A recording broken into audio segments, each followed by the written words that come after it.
ஹோட்டலில் இருந்து இனியாவின் கணவரை போலீஸ்காரர் கூட்டிட்டு போறாங்க. அந்த நேரத்துல பாக்கியம் வர்றபடி இன்ஸ்பெக்டர் என்ன சார் பிரச்சனை கேட்க பாக்கியாவிடம் இன்ஸ்பெக்டர் இவன் போதை மருந்து சாப்பிட்டு இருக்காங்க அதுதான் கூட்டிட்டு போறேன். பாக்கிய பாக்கறப்ப தன்னுடைய மருமகன் தெரிஞ்சது ரொம்ப பயந்து போய் அவர் சாப்பிட்டு இருக்க மாட்டாருங்க என்று இன்ஸ்பெக்டர் இடம் சொல்ல பாக்கியா தன் வீட்டுக்கு ஒரு வழியிலேயே.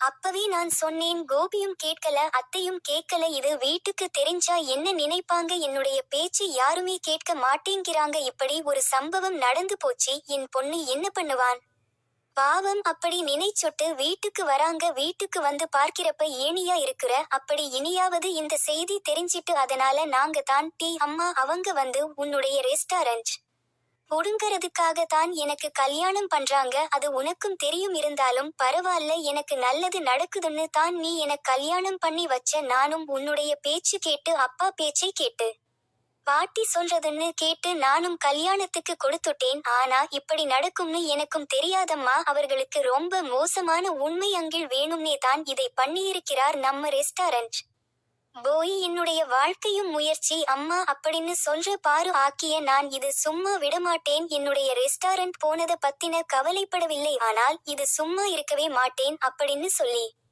போட்டு இனி அவனுக்கு மாமனார் வீட்டுக்கு போறேன் நண்பா ஆபாசமா பாக்கிய சுதாகர் வீட்டுக்கு போற அப்படி போனவே இல்லையே ஏன் சுதாகர் கீழே இறங்கி வாயா நீ பண்ணின துரோகம் எனக்கு தெரிஞ்சனா சும்மா இருந்தேன் ஆனா என்னுடைய பெண்ணுடைய வாழ்க்கையில நீ விளையாண்ட உன்னை நான் சும்மா விடமாட்டேன் இனிமேல் தான் நம் பாக்கியம் என்பது யாருன்னு உனக்கு தெரிய போகுது அப்படின்னு சொல்லிட்டு கிளம்பிட்டாங்க.